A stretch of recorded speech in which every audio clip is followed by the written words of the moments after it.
Muy buenos días.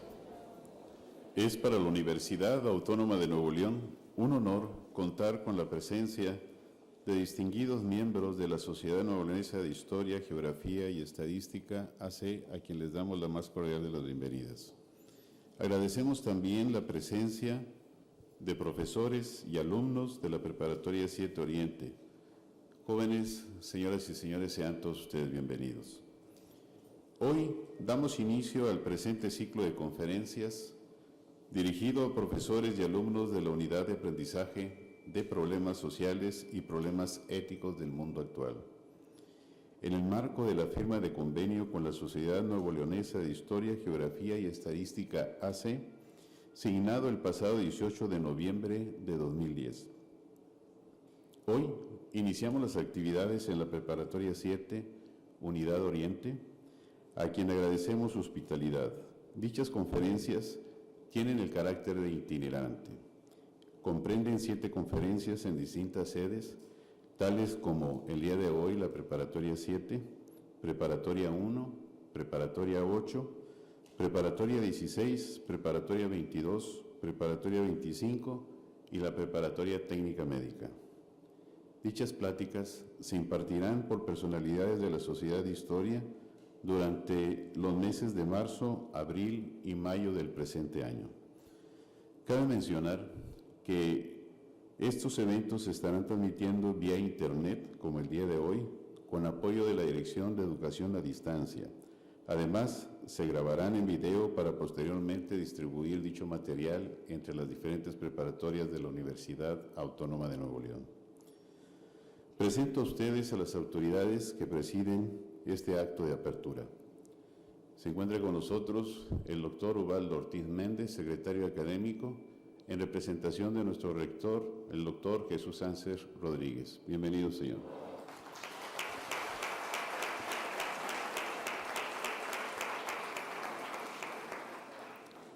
Le damos la más cordial bienvenida a esta sede al profesor Arturo Delgado Moya, presidente de la Sociedad Nuevoleonesa de Historia, Geografía y Estadística, AC. Bienvenido, maestro.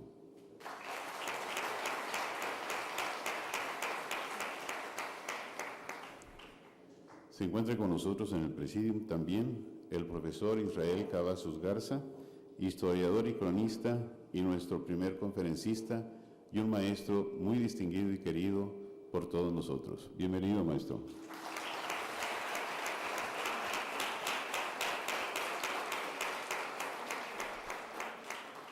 Agradecemos la presencia en el presidio del maestro en Ciencias Alejandro Galván Ramírez, director de estudios de nivel medio superior.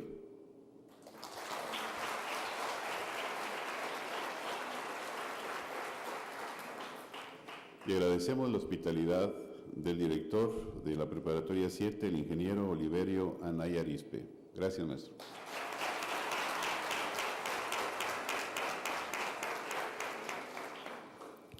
Acto seguido, cedo la palabra al profesor Arturo Delgado Moya, presidente de la Sociedad de Historia, quien nos dirigirá su mensaje.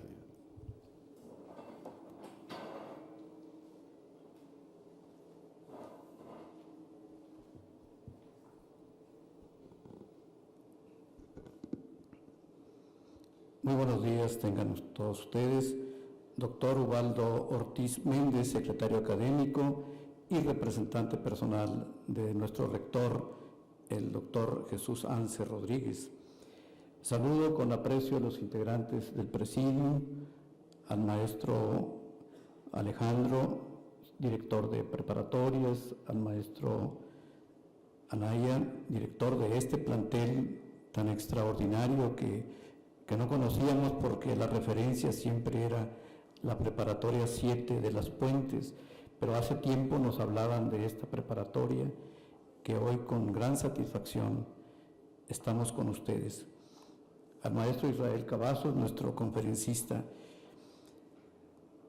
Decía nuestro conductor del programa que este ciclo de conferencias forma parte de un acuerdo entre la Sociedad Nuevoleonesa de Historia, Geografía y Estadística con la Universidad Autónoma de Nuevo León para dar apoyo a maestros y alumnos en ciertas áreas de estudio de la preparatoria, particularmente lo relacionado con ciencias sociales, sobre todo con historia y algunos aspectos de la ética que forma parte de este programa.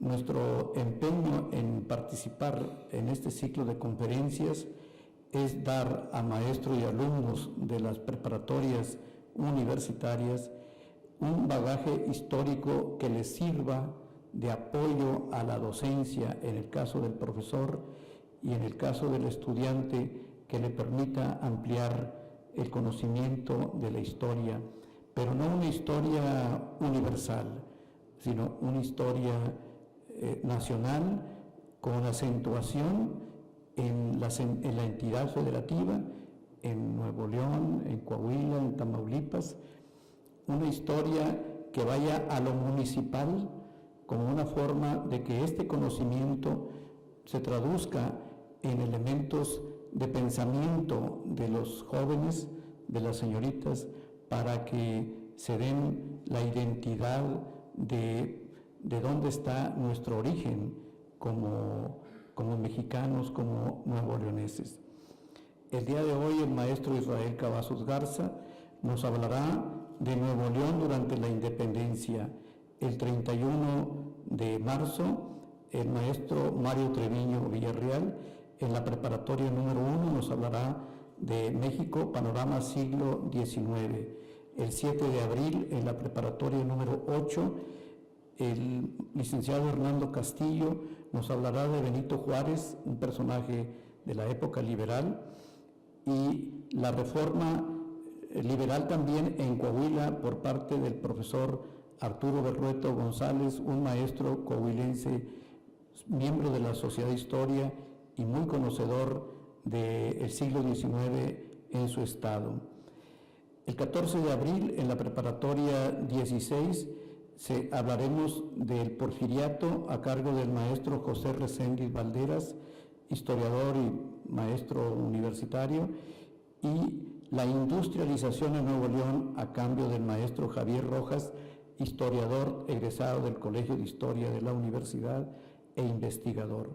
En la preparatoria 22, el 12 de mayo, hablaremos de Villaldama durante el gobierno del general Bernardo Reyes, es decir, en la época del gobierno de don Porfirio Díaz, a cargo de la profesora María Luisa Santos Escobedo, que aquí nos acompaña, y de las ideas revolucionarias de Andrea Villarreal, una joven intelectual que aportaba sus ideas junto con los revolucionarios durante el periodo de la Revolución, pero desde el extranjero, a cargo de la maestra Griselda Zárate. El 19 de mayo, en la preparatoria número 25, se hablará de la Revolución Mexicana por un historiador tamaulipeco, miembro de la sociedad, el ingeniero Clemente Rendón. Ese mismo día se hablará de la Revolución Mexicana, pero en Nuevo León, por el maestro Héctor Jaime Treviño Villarreal, también historiador profesional y delegado del INA en Nuevo León. Y para concluir este siglo, el 26 de mayo, en la Escuela Técnica Médica, se hablará de la tenencia de la tierra dentro de los efectos de la Revolución de 1910, pero en el caso de Linares, un caso muy estudiado por el historiador Armando Leal Ríos, también egresado del Colegio de Historia. Pues con gran satisfacción la Sociedad de Historia se incorpora a este proyecto académico que dirige el doctor Ubaldo Ortiz Méndez, para que profesores y alumnos tengan acceso no solamente aquí en la forma presencial, sino también en forma virtual, con todos aquellos maestros y alumnos que nos ven, nos escuchan en alguna preparatoria de la Universidad Autónoma de Nuevo León. Pues felicidades a la universidad por este evento que hoy se inicia, y siempre la Sociedad de Historia estará en la disponibilidad de colaborar en aspectos académicos con nuestra universidad. Muchas gracias.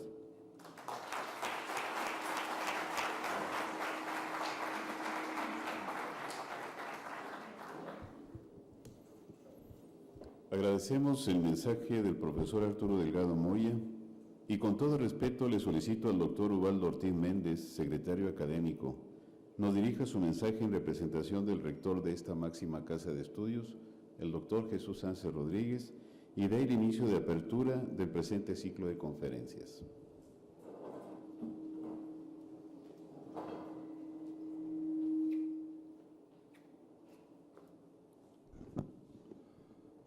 Muy buen día, tengan todos ustedes. Les transmito el saludo del doctor Jesús Sánchez Rodríguez, nuestro rector. Él tenía en su agenda estar con ustedes. Sin embargo, ayer tuvo una invitación, una convocatoria del general Antúnez. Él es el responsable de la 7ª Zona Militar. Ahorita, a partir de las 10 de la mañana, hay una reunión entre el general, el ejército y los 4 rectores de las universidades más importantes de Nuevo León. A cada uno de los rectores lo acompaña un estudiante. Y la idea del general Antúnez es tener una reunión con los rectores para compartir con ellos la estrategia de seguridad que el ejército está implementando en el estado de Nuevo León y en el noreste de México. Con esta disculpa también quiero que ustedes estén muy conscientes de que nuestro trabajo y esta actividad que hacemos hoy es parte de nuestro trabajo, tiene que ver con ustedes. Hace rato comentaba con el maestro Israel Cavazos, que yo lo conozco desde que era pequeño. Yo comparto siempre con la gente de que tuve el privilegio que cuando estudié mi escuela secundaria, fui a entrevistar al maestro Cavazos a su casa. Eso ya hace bastantes años. Y en aquella ocasión yo recuerdo que me quedé impactado por el maestro, y algo que me dejó impresionado de su casa es de que él tenía pues muchos libros. Ahorita seguramente tiene más de los que tenía en aquella ocasión. Y también su esposa estaba ahí y estaba sentada enfrente de un piano. Y yo regresé a mi casa y le dije a mi madre, le decía: mamá, estuve con el maestro Israel Cavazos y él es una persona muy rica. Tiene muchos libros, tiene un piano. Hoy yo quisiera que el maestro compartiera esa riqueza con ustedes. Uno es la riqueza de los conocimientos y de esa parte de la historia que él les va a platicar, y que yo le decía hace unos momentos, lo platica de una manera tan amena. Es importante que ustedes conozcan la historia, porque eso les permite entender por qué estamos en la situación en la que estamos actualmente. Hay gente que tiene mucho miedo, y con justa razón. Hay gente que cree que el mundo se va a acabar, están equivocados. Hay gente que cree que esto no se puede resolver, están equivocados. Hay gente que cree que no hay futuro, están equivocados. Pero para construir uno su futuro, para darle dirección a su vida, es sumamente importante, y eso se los puedo decir en base a mi experiencia, es sumamente importante conocer de dónde venimos. De dónde venimos y por qué estamos aquí. Si sabemos eso, yo les aseguro también, en base a mi experiencia, que ustedes pueden decidir hacia dónde quieren ir. Una de las cosas que también es importante para mí, y por eso este ciclo de conferencias, es que muchos de ustedes, estoy seguro, van a tener la oportunidad de estar en el extranjero, en intercambio académico o trabajando para una empresa global. Y algo que ustedes se van a preguntar cuando estén en el extranjero, o les van a preguntar, es: ¿qué es ser mexicano? ¿Qué es ser de Nuevo León? ¿Qué es ser de Monterrey? esa pregunta tan profunda que es ¿quién soy yo? Y nuevamente con la historia ustedes pueden resolver esas preguntas que son sumamente importantes para poder alcanzar el fin o el objetivo que tenemos todos en esta vida.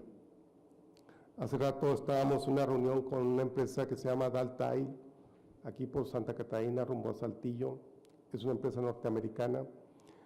El director general nos compartía su filosofía y algo que me agradó a las 7:30 de la mañana cuando estábamos en ese desayuno, me agradó que de entrada coincidí con él en algo que yo aprendí ya un poco tarde.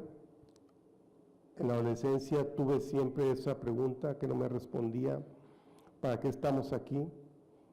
Y él, como otros filósofos, la resolvió con algo que yo estoy convencido actualmente. Todos nosotros estamos aquí en este mundo para ser felices. Ese es el objetivo de estar vivos, de estar aquí. Venimos para ser felices. Sin embargo, la felicidad no llega. Es algo que la gente se equivoca. Uno no puede esperar que la felicidad llegue. La felicidad la tenemos que construir, la tenemos que ganar, la tenemos que conquistar. Y eso se hace día con día. Y para ello, creo yo que la educación es la mejor de las maneras de poder lograrlo. Este ciclo de conferencias y la conferencia que vamos a recibir hoy va en esa dirección de que ustedes tengan la mejor educación posible que podamos dar aquí en Monterrey. Yo les auguro mucho éxito. Quiero agradecerle a la Sociedad de Historia y Geografía de Nuevo León por haber aceptado colaborar con nosotros en el engrandecimiento de la cultura de ustedes y en particular al maestro Israel Cavazos, que como yo le decía, es un privilegio que él sea el primero que inaugure este ciclo de conferencias. A nuestro director aquí en la Prepa 7 le agradezco que haya aceptado que iniciemos y pues a ustedes les digo, espero que en el futuro esto les sea de mucho beneficio. Muchas gracias.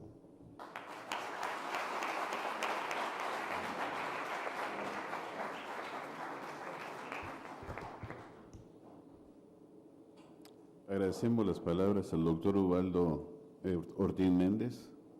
Un hombre sin historia es un hombre sin pertenencia. A continuación le pido a quienes nos acompañan en el presidio pasen a tomar sus lugares en el auditorio para dar inicio a nuestra primera conferencia, para la cual le pido a nuestro invitado permanecer en el presidio.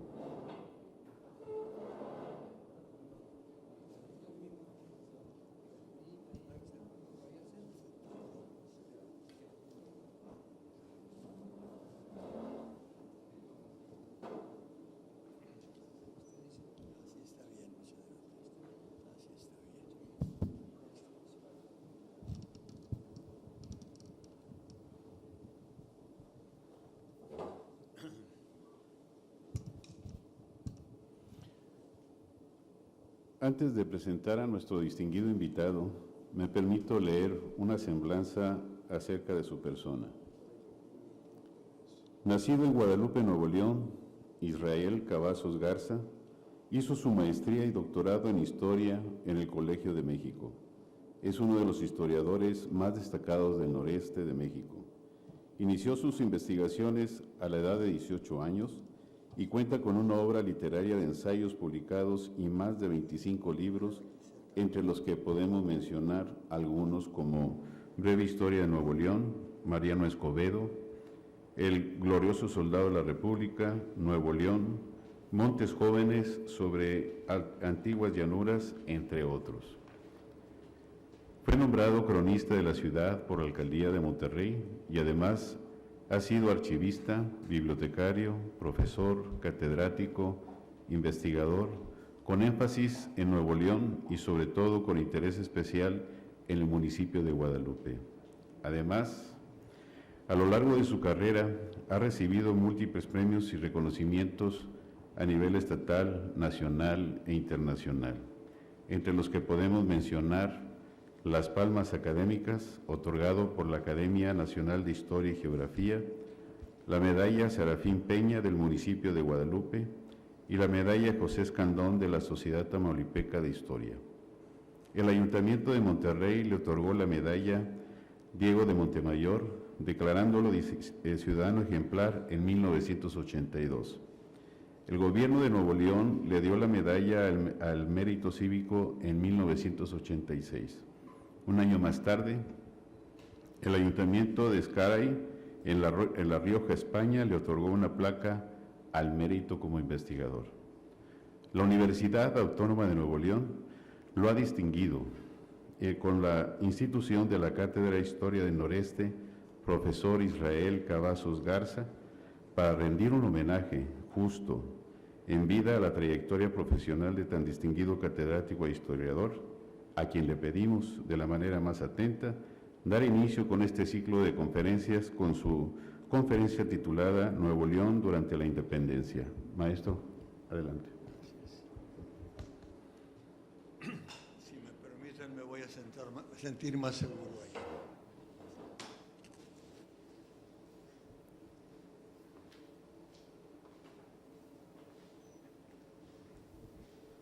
Vamos a ver. Dos referencias previas. Mi agradecimiento a que esté aquí el doctor Ubaldo en representación del rector. Quiero contarles que mi esposa, en paz descanse, y yo fuimos maestros muchos años en la universidad, particularmente en las prepas, y que allá por los 60 y antes, algunos rectores acostumbraban sorpresivamente sentarse por ahí para escuchar la clase. Si no la llevábamos preparadas, vale, trágame tierra. Entonces, pues, me sucede un poco lo mismo, maestro Ubaldo, con su presencia. También el hecho de que él se haya referido a que en su tiempo de preparatoriano fuera a la casa de ustedes, donde había algunos libros, a preparar sus tareas. La mesa del comedor se llenaba y sentíamos verdadero regocijo por ello. Pero con esta referencia descubre mi edad. Y lo que va a ser peor es que yo les diga que yo hice la prepa en la escuela Álvaro Obregón, preparatoria técnica, en 1941, hace 70 años, Madre Santa. No le vayan a decir a nadie. Bueno, para hablar de la independencia, tema que se me ha asignado, es conveniente decir que en esta zona se vivió con cierto espíritu de independencia sin que la tuviera, debido a la falta de comunicación. Hoy, por el internet o por el televisor, nos damos cuenta de que el Papa tiene gripa o de que están invadiendo Libia, y hasta vemos lo que está sucediendo en cada lugar. ¡Qué maravilla de la técnica! Pero en tiempos anteriores, qué difícil. Hasta la década de 1880 estábamos casi incomunicados. Llegó el ferrocarril en ese año, el 82, a Monterrey, pero llegó aquí. Faltaba comunicarlo con San Luis Potosí y se tardó 5 años, es decir, que desde el 87 ya hubo modo de ir a la Ciudad de México. Los muchachos de Monterrey de entonces tuvieron la oportunidad de ir a estudiar a las mejores universidades de los Estados Unidos y de otras partes. 30 años antes había llegado la diligencia. Ustedes la han visto en las películas del oeste. En algunas cabían 23 pasajeros y la diligencia, por dar algún dato, 4 días a Linares, 4 para llegar a Matamoros, 8 a San Antonio, 17 días para llegar a la Ciudad de México, caminando solamente de día, se supone, y en fin. Una referencia que a mí me ha gustado mucho es que en uno de estos viajes iba de pasajero el doctor José Eleuterio González, que había perdido casi su vista y que le llevaban a operar a la Ciudad de México. Iban 2 alumnos con él muy queridos. Ya se imaginarán el viaje, qué tedioso, brincando por todos lados porque no había carretera, los caminos pedregosos, deteniéndose en malas posadas, en fin. Para no pasarla tan mal y no por presunción, el doctor González platicaba sobre historia de Nuevo León. Tanto duró el viaje que al regresar los alumnos habían tomado apuntes, yo no sé cómo, porque saltando por todos lados, pero al llegar acá los ordenaron y dieron como origen las lecciones orales de historia de Nuevo León. Orales, la boca, ¿verdad? Platicadas. Un libro muy raro ya, publicado en 1881, de el doctor José Eleuterio González, producto de uno de estos viajes. No se diga durante la etapa colonial, más atrás, qué difícil. Bueno, pertenecíamos a la diócesis de Guadalajara. No había obispos en el siglo XVIII para atrás en Nuevo León. Visitaban los obispos su diócesis en mula o a caballo, desde tan lejos. Alguno, don Juan Gómez de Parada, 1717, por ahí, tardó 13 años en visitar su diócesis. Primero una parte, luego otra, hasta llegaba más allá de San Antonio. Así, hay un refrán, quienes peinamos canas lo hemos escuchado, cada venida de obispo, porque tardaban 30 o 40 años en venir y hasta confirmaban a gente que ya tenía barba en la cintura, ya no a los niños, ya estaban creciditos. Los estudiantes, quien tenía interés en estudiar, aquí no había sido fundado el seminario de Monterrey. Hubo al principio del 18 un seminario jesuita muy interesante, desapareció, fue creado otro intermedio y al fin el seminario actual, que era para estudios sacerdotales, pero el que los quería seguir, pues los seguía y el que no, no. Entonces, pero como quiera tenían una preparación muy sólida. De suerte que había estudiantes en los periodos intermedios que seguían a los mercaderes que iban en mulas vendiendo cosas hasta llegar a Guadalajara para matricularse en las escuelas de allá y poder seguir una carrera. He visto en los archivos testimonios muy antiguos de lo que se tardaba un viaje a la Ciudad de México. El general Alonso de León, hijo del cronista del mismo nombre y que fue gobernador del nuevo Reino de León, en uno de sus escritos nos dice que tardó 1 mes, 20 días para llegar de México aquí a tomar posesión de su gobierno, viajando solamente de día, esperando que se bajara un arroyo, esperando que buscara una bestia que se había perdido, en fin, 1 mes, 20 días. El licenciado Francisco de Barbadillo, que fundó el pueblo de Guadalupe, en mi tierra natal, 1715, cuando fue nombrado gobernador, comenta al llegar que era un viaje molesto, incómodo y dilatado, larguísimo. Qué difícil llegar acá. Entonces, las noticias se recibían por medio de pastores. Había una riqueza de ganados inmensa, no vamos a hablar de ella, que un ir y venir de ganados del interior que venían a pastar acá, tenía fama el nuevo Reino de León de fertilidad, y venían a pastar acá los ganados por millones de ovejas y de cabritos. Había ganaderos muy ricos. Solamente Juan de Espíndola tenía 120,000 ovejas. ¿Por qué no hemos de comer cabrito ahora? De suerte que entonces, pues, estas noticias tardaban mucho en llegar.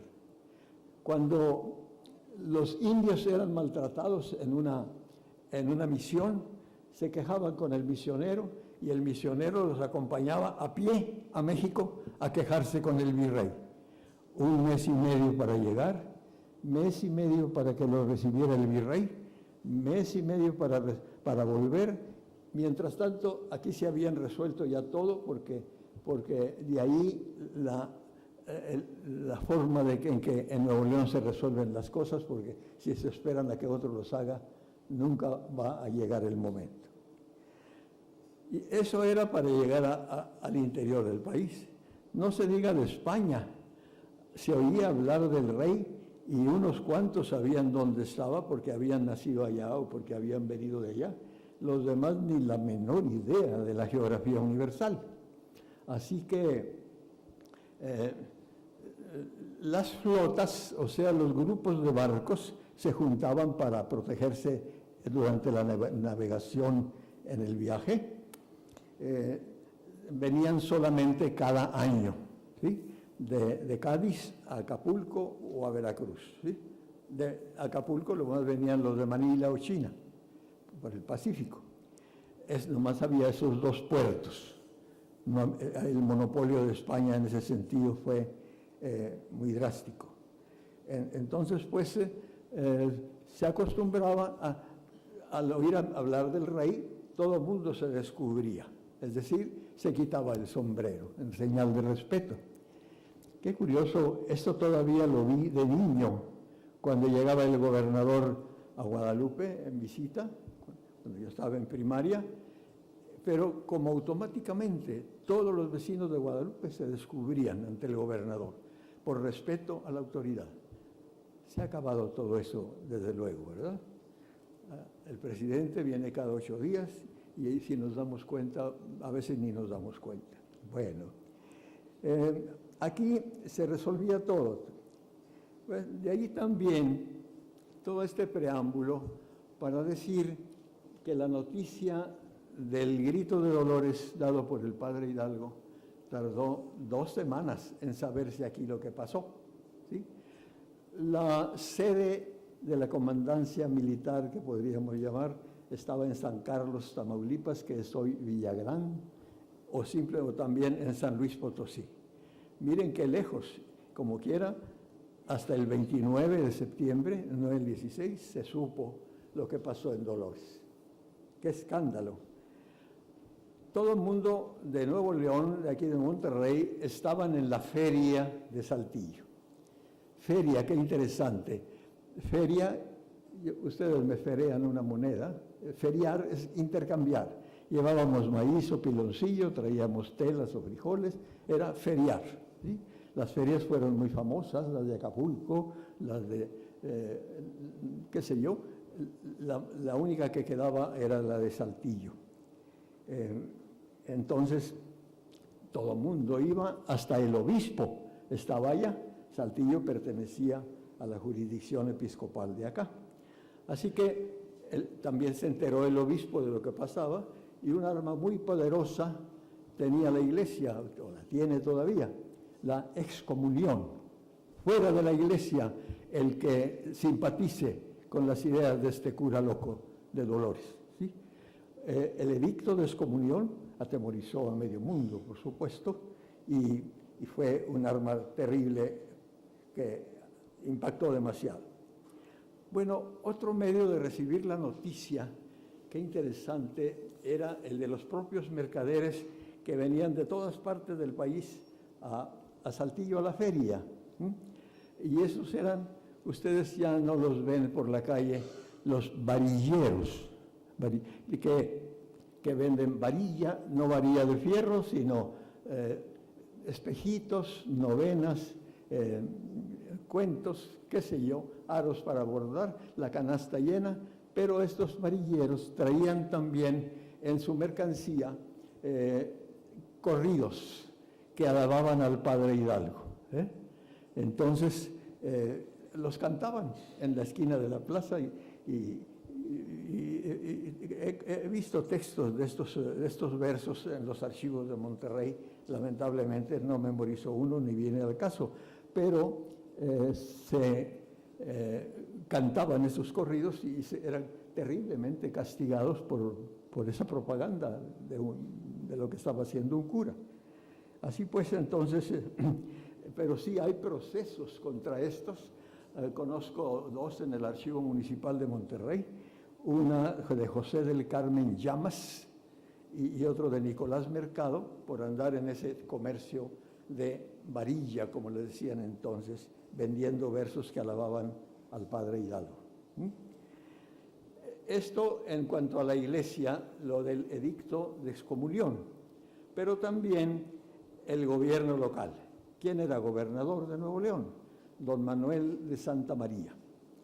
Hay dos, Manuel Santa María, y el investigador se encuentra a veces confuso, pero claro, uno vivió en la Ciudad de México y era un hombre sumamente importante, caballero de la orden de no sé cuántos y muy noble, y Santa María era su hijo. El doctor Gonzalitos no lo conoció, pero vivió muy cerca de su tiempo y lo describe en sus escritos, hasta del modo que se peinaban las pelucas que se acostumbraban en aquella época. En fin, nos da un retrato, sin pintarlo, muy nítido de este personaje. Entonces el gobernador Santa María a organizar lo más pronto posible fuerzas para repeler cualquier posible avance de los insurgentes, que ya se sabía que pues Dolores, Guanajuato no está muy lejos, pero podrían avanzar para acá como avanzaron para todos rumbos. De suerte que entonces convoca a los militares de los 3 destacamentos que había en el Nuevo Reino de León. El de Monterrey, que era el de el señor, un hermano del gobernador Herrera y Leiva, el de Cerralbo, el capitán Francisco Bruno Barrera. Y qué interesante que si alguno de ustedes es originario de Cerralbo, investigue sobre este personaje que es muy atractivo y muy importante, o uno más importante todavía, el de Lampazos, Juan Ignacio Ramón. Hay una calle en Monterrey como triste homenaje a este personaje, que cuando alguien me pregunta, le pregunto yo quién fue Juan Ignacio Ramón, y me dicen, esquina con cuál, porque además hay una calle. Nadie sabe quién fue Juan Ignacio Ramón, extraordinario personaje. Entonces, pues, los convoca a Monterrey, se organizan fuerzas. Herrera y Leiva sale rumbo a Saltillo porque es la única garganta, la única entrada que hay hacia el interior. A veces cuando yo voy a la Ciudad de México, que me acompañaba mi hijo que era pequeño, allá nos dicen que somos del interior, como si allí fuera el exterior. Entonces, pues, Herrera y Leiva va rumbo a Saltillo para irse por Agua Nueva y La Angostura a repeler cualquier entrada por aquel rumbo. Pero otro lugar muy escarpado, este camino de Montemorelos, Iturbide a Galeana, que difícil de entrar, no había pues, posible camino por ese rumbo. Destaca el gobernador a Juan Ignacio Ramón para que esté pendiente de lo que pueda suceder ahí. Y sucede muy pronto porque estando en el cañón de Santa Rosa, ya caminando hacia Iturbide y Rayones por ese rumbo, se entera de que un militar sumamente importante de los caudillos que acompañaban al padre Hidalgo, Mariano Jiménez, recuerden, aquí entre paréntesis puedo decir que en Nuevo León hay devoción, o hubo devoción por los insurgentes, o por los principales caudillos de la independencia. Hay 20 municipios que llevan apellidos, si puedo llamarlo así, de un nombre de un insurgente. Cadereyta Jiménez, algunos hasta dobles. Hidalgo, Nuevo León, Sabinas Hidalgo. Los Aldamas, Villaldama. Se repiten porque ya no había más a quién poner. verdadera devoción por los héroes de la independencia. Así pues que entonces se da cuenta de que Mariano Jiménez, que era un ingeniero muy joven, muy arrogante, que había estudiado en el Colegio de Minería de la Ciudad de México y que se abrazó la causa insurgente y se había apoderado de San Luis Potosí y que ya estaba en Matehuala. Matehuala alguna vez, en el siglo XVII y gran parte del XVIII, perteneció a Nuevo León. Era uno de los municipios, aunque no era municipio, un lugar perteneciente a Nuevo León. Y que ya entonces estaba en las proximidades de Nuevo Reino. Pero sucede esto, que Mariano Jiménez le envía correspondencia a Juan Ignacio Ramón muy atractiva, muy venenosa, es decir, que se siente cautivado por la idea de la independencia Juan Ignacio Ramón, porque se lo dice, ¿por qué andan en esa lucha?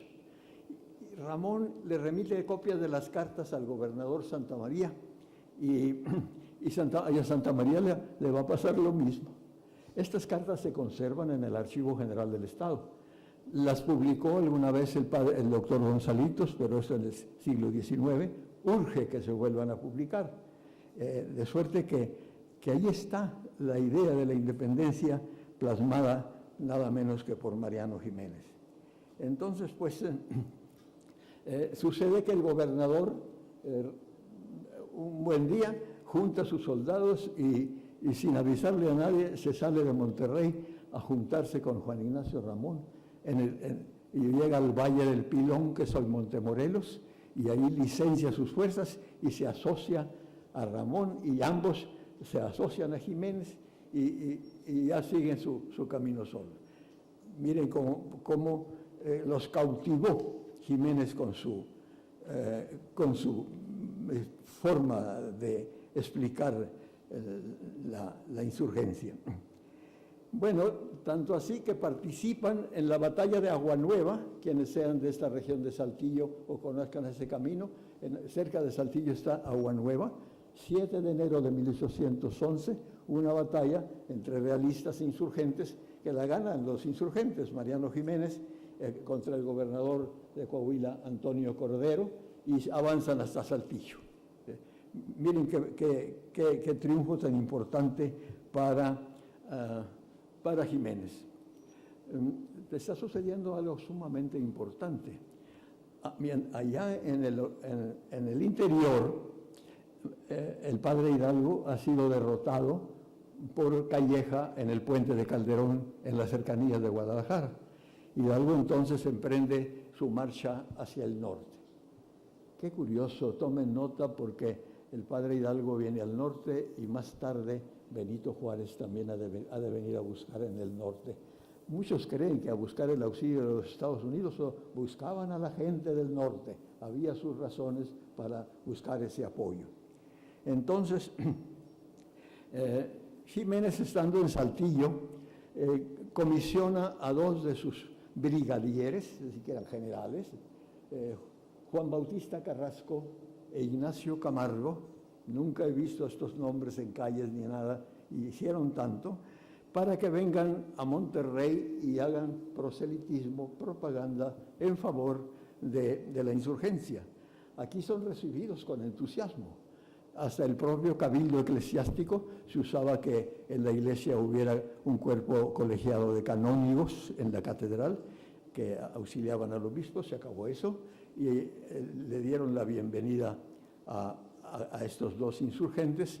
Es interesante advertir que el obispo, que había dado aquella excomunión, se escurrió y se salió de Monterrey y se vino a otra parte. Habría de volver, pero mucho tiempo después.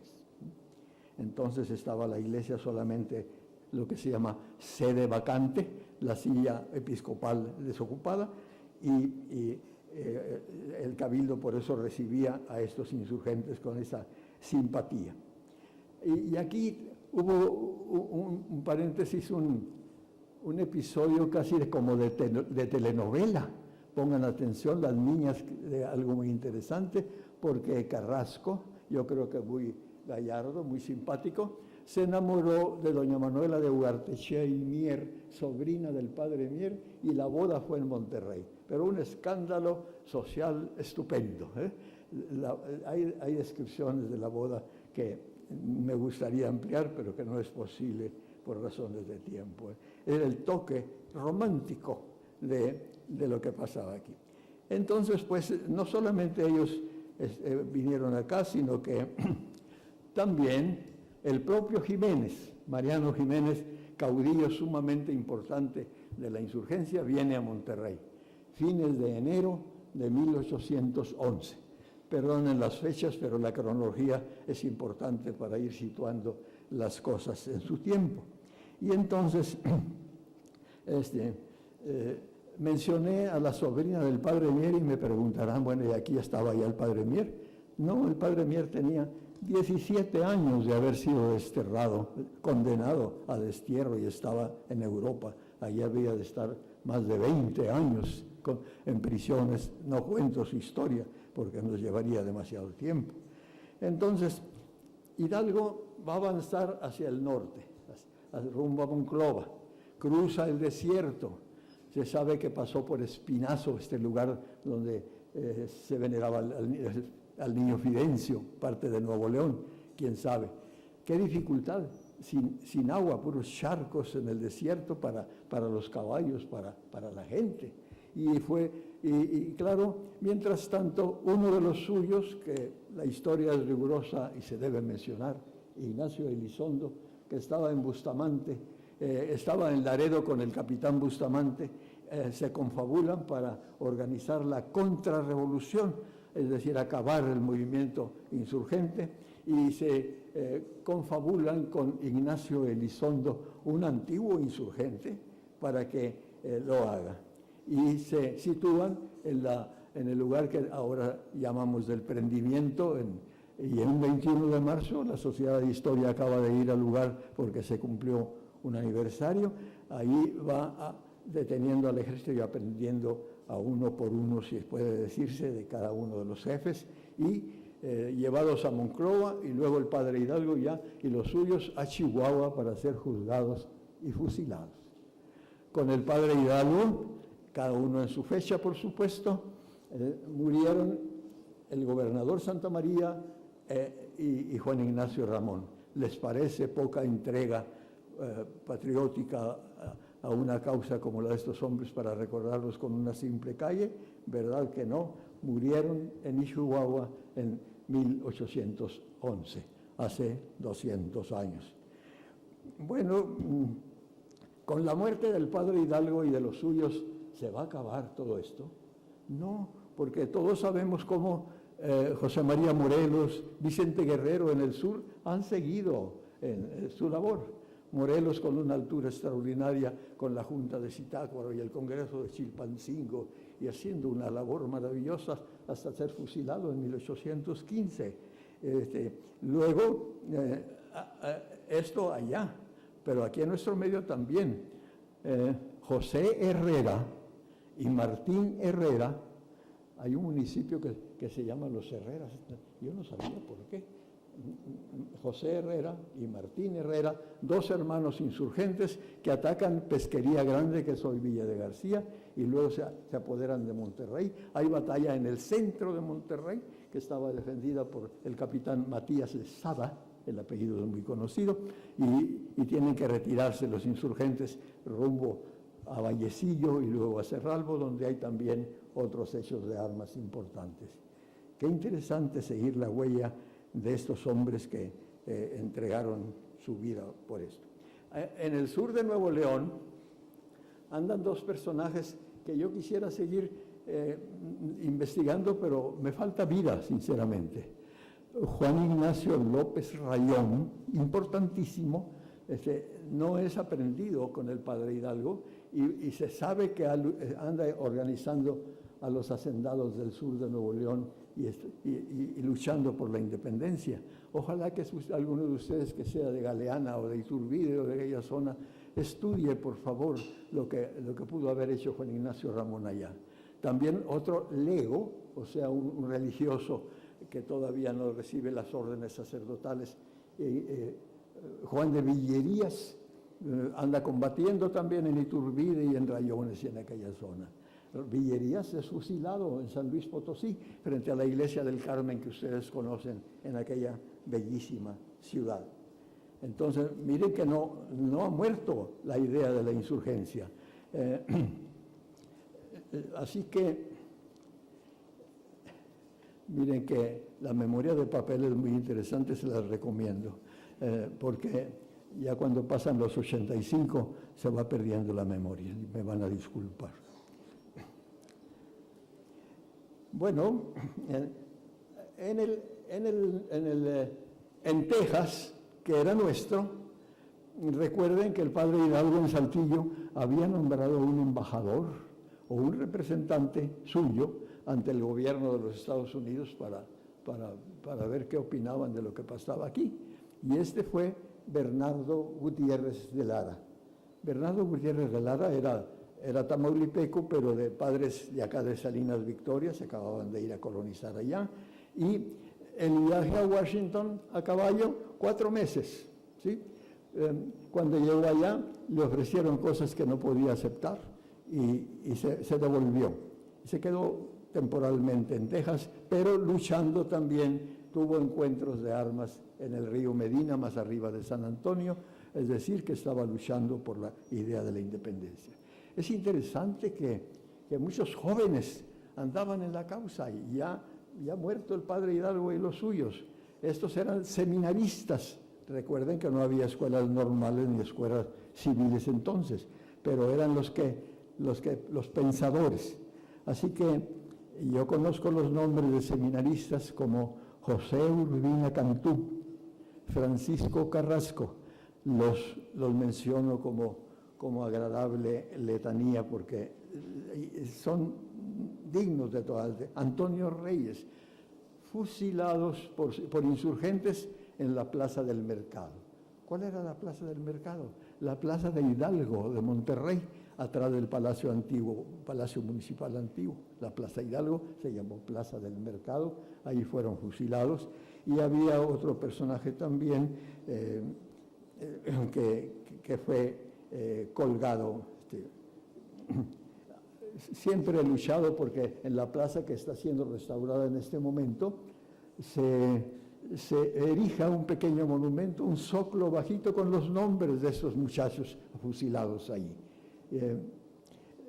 Le paso el recado al señor rector porque el ayuntamiento no tiene el menor interés, sin gran costo, un pequeño zócalo con los 3 o 4 nombres de estos personajes para que figuren ahí, porque que los recuerde la gente. Si se quiere poner otro, diciendo que Agapito Treviño, Caballo Blanco, también fue fusilado ahí en 1854, allá ustedes. Bueno, entonces pues estamos en 1813, aquí no había ya gobernador, se había nombrado una junta gobernadora que presidió don Blas José Gómez de Castro de Linares y que había de recibir a un sustituto, un tipo atrabiliario y loco que se llamó Joaquín de Arredondo. Este señor lo habían enviado del virrey para que contrarrestara el avance de Hidalgo desde 1811 con un regimiento de Veracruz. Las cosas iban despacio y acá estableció la comandancia general en 1814. Muy interesante personaje, Joaquín de Arredondo, de ver las cosas. Las cosas, repito, cambiaron. Agustín de Iturbide se hizo cargo ahora de la idea de la independencia, con otros intereses, cada quien opina lo que quiere sobre este particular. Él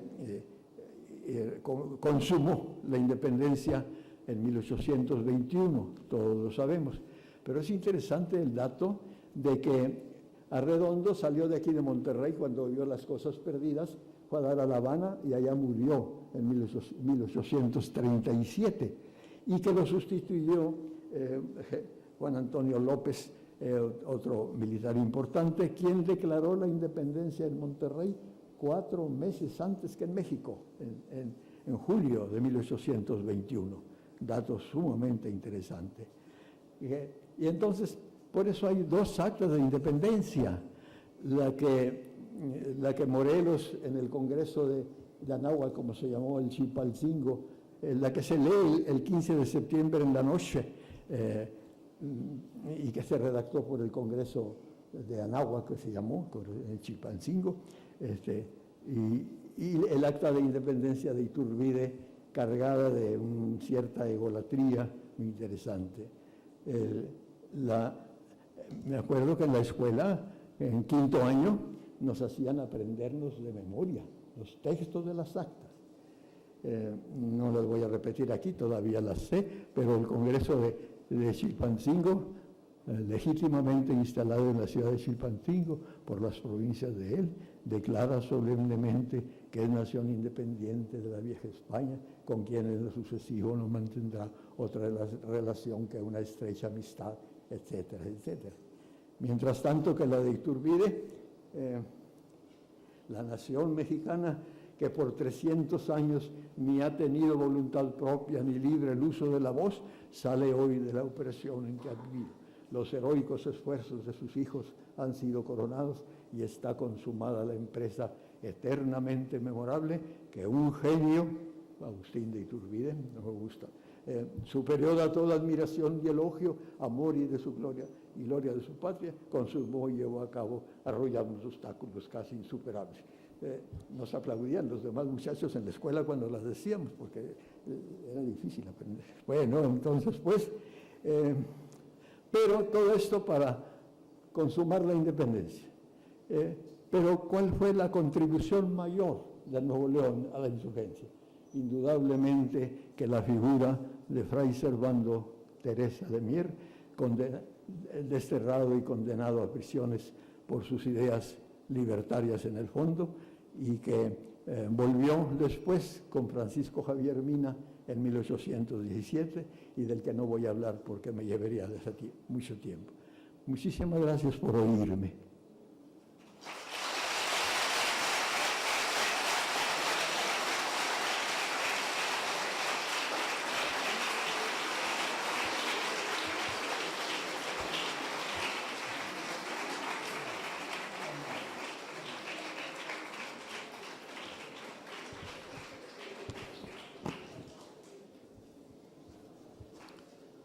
Maestro Israel Cavazos Garza, los agradecidos somos nosotros. Gracias por compartir su tiempo, su experiencia, sus vivencias. Creo que hemos gozado su plática. Si así fuéramos todos como maestros, hubiera puros cines. Ahora le pido al doctor Ubaldo Ortiz Méndez, secretario académico, hacer la entrega de un presente por la participación de esta conferencia de Nuevo León y la Independencia al maestro Israel Cavazos Garza.